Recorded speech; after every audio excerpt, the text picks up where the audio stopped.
How's it going, guys? So the milking is just getting started right now. I'm going to be bedding the stalls this afternoon. For those of you who are watching the last video, picked up this new bedding spreader. We had one of these before, traded in and upgraded it with a newer one with a couple features that we like. One thing we like about this new bucket, it should make a little bit less dust.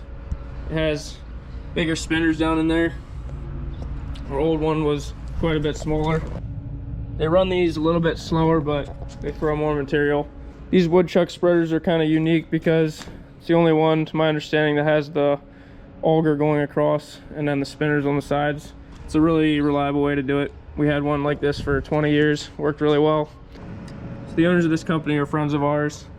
I would highly recommend it, and if you do call about one of these, make sure you let them know you saw it in the video so they can get some credit for it.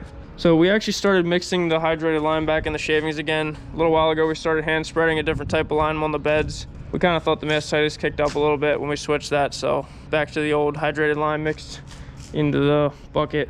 I'm gonna grab the pallet of hydrated lime and stack some right here so we have some handy to use.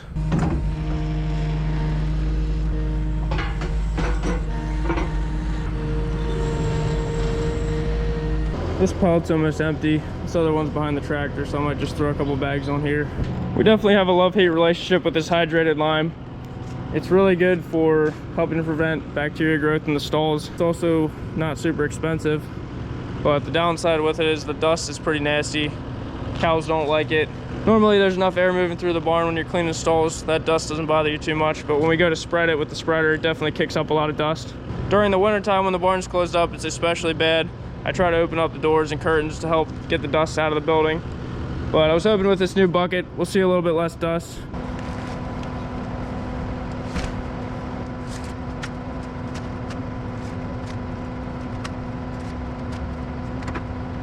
I wanted to stop in the house here, show you what it's looking like now. Drywall's all in, and they're here a couple days, putting mud on.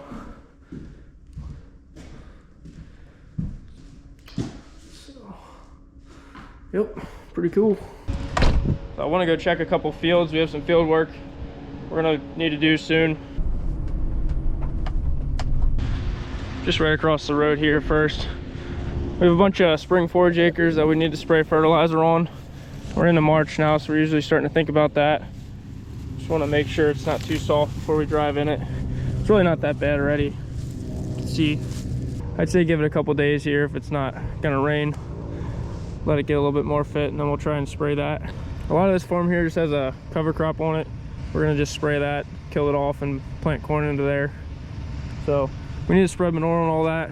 Plan is to try a drag line with a guy that wants to bring a rig out, and we can do a bunch of acres here.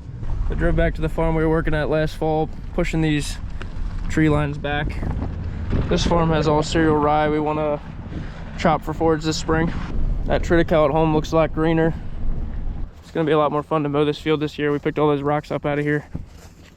I'd say the stand looks pretty good. It just hasn't really woken up yet too much. It's nice to get some fertilizer on it. It'll definitely get it to green up and start growing quicker. It's so nice to get some cover crop on the field. Just keep something established so that the rain doesn't wash your topsoil away, and you're just taking advantage of any sunlight. Right now it's growing a little bit. Once we start getting warmer weather, it's really going to take off. We have half cereal rye, half triticale for our spring forage. The rye will mature a little bit sooner. And that's this stuff here. It actually hasn't progressed as much as the triticale at this point, but it'll actually be ready to harvest quicker then. Skid loader's got a cab, but it doesn't actually keep every bit of dust out, so I still wear a mask.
I'd say it takes maybe a third less time than the old one did.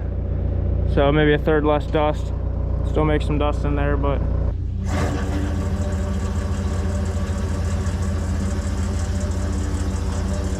yeah, you'll be seeing this bedding sprayer around a lot. We use it a ton. Last week, my dad went and picked up this poly bin. We want to get that set up soon. It's actually gonna be for calf feed, but I'm gonna need some help setting it up. My dad's actually not here. He actually took off a few days this week, so gonna push this job off probably till next week. So I want to get the sprayer set up, clean that thing out. Also, we got a new transfer pump. These are old hoses that are starting to wear out. Our ends are good here, but I got this new hose. I want to replace both of these. I want to get everything set up so that we can do fertilizer whenever we want to.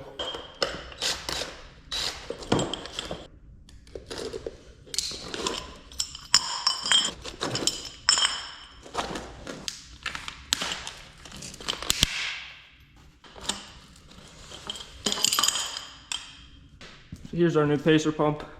Just need to put these plastic ends on here that we attach the hoses to.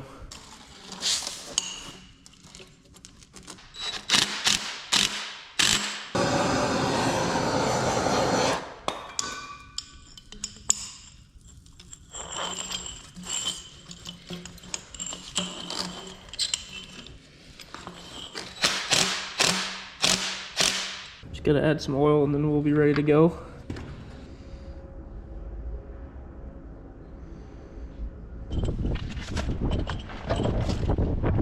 We got everything set up. We're ready to load the sprayer. I want to get the sprayer hooked up a while so it's ready to go. I had winterized it so there's RV antifreeze through all the hoses. Just want to get some clean water in there and run that through it. Check the filters, make sure all the nozzles are opened up and working. Got to get this tractor out of the way.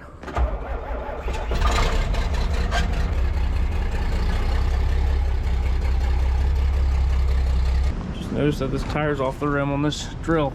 It's even the good tire, that one needs replaced.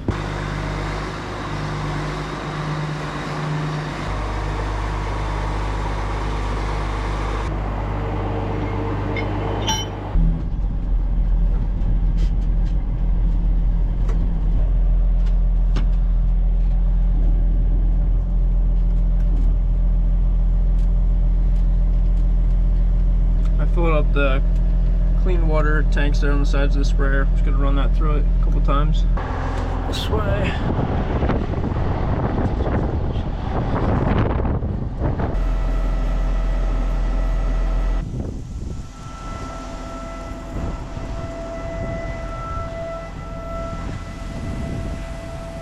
Every nozzle's working like it should except that one there. I'm gonna take apart after this first bit runs through.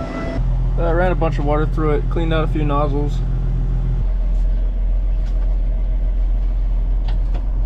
It's the next morning here. I'm getting ready to start spraying this fertilizer. So we're buying fertilizer from a different company this year. It's kind of nice. They just brought it out to us on this trailer. I'm gonna need a little bit more. They'll bring another trailer then. So this is a 27004. It's like an ammonium sulfate liquefied. I'm gonna add a little bit of water to it then, just to keep it from potentially damaging the crop a little bit. It can burn it sometimes. I don't know if it would be an issue, but we'll just play it safe and add a little bit of water. I'm gonna put about 500 gallons in there and then we'll put 250 gallons of water.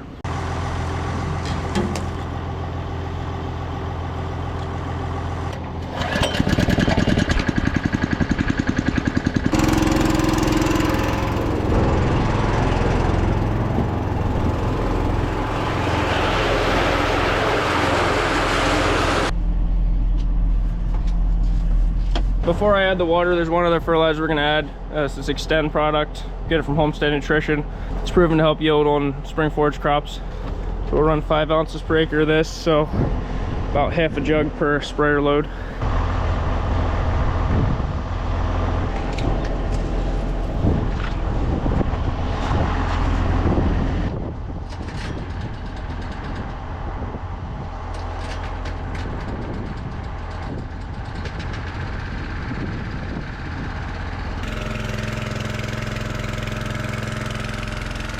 Just top it off and then we're ready to go. We're gonna head over to the quarry farm to get started. HVAC guys are here again today.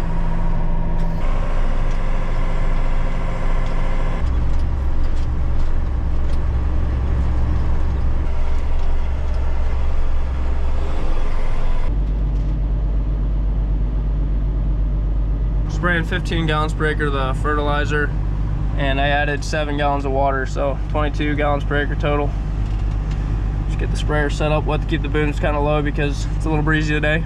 Not spraying any herbicide, so I'm not as worried, but I don't want the fertilizer blowing into the neighbor's field or into the woods or something. Should be ready to spray here. Kind of have to remember how to do this every year. Comes back to you pretty quick.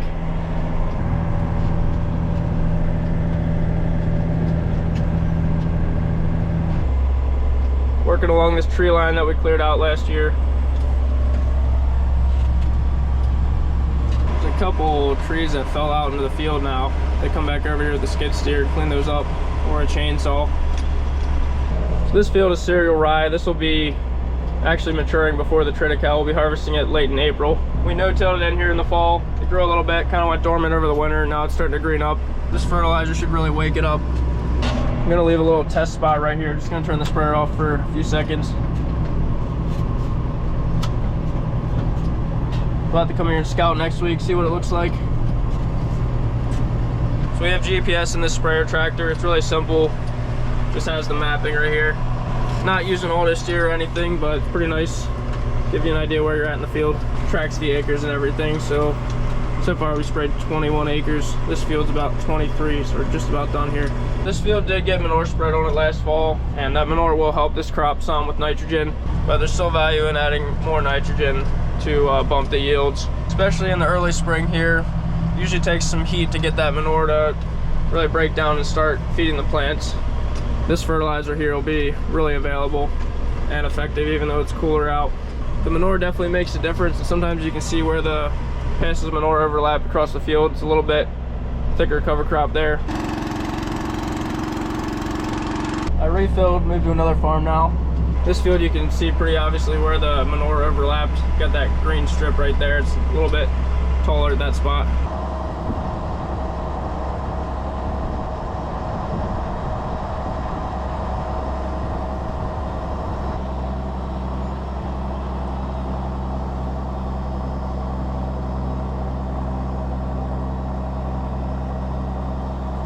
I'm here at the home farm now. This is the third sprayer load. This is triticale. It's definitely greener than the rye was. We did half and half so that we could have separate harvest windows. Kind of a lot to do all of one type of crop.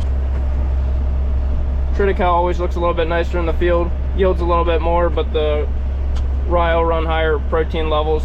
So I like them both. Rye seed's a little bit cheaper. Triticale has a wider harvest window. Lays in the field a little bit better if it gets rained on.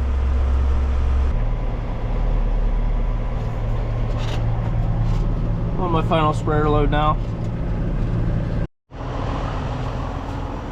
Yeah, that's not good. I had to dry up a cow here. I got done spraying, then I came flying in the lane. This has actually happened once before, and should have put a tube in it. I didn't get a chance to clean my sprayer out. I guess I'll limp out to the field here and run some water out through it, just to clean the nozzle a little bit. I don't think it's best to drive on that tire, but I already drove a bunch on it. I wasn't looking back the whole way up the lane. I'll just switch over to the saddle tanks with the clean water. Let's run water through the whole tank there. And I think that tire was actually flat longer than just coming in the lane because the thing was riding a little bit uneven there towards the end. I guess I was just in a hurry. I guess I should have been more observant there. The tire doesn't look flat really from this angle. You can hardly even see the tire. And I just figured we're okay.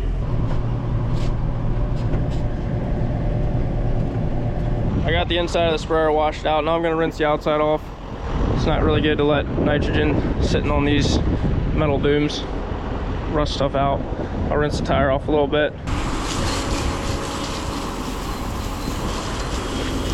Just going to take the wheel off, take it to the local tire shop. I got the booms up the whole way, so that got a little more space to pull it off of there.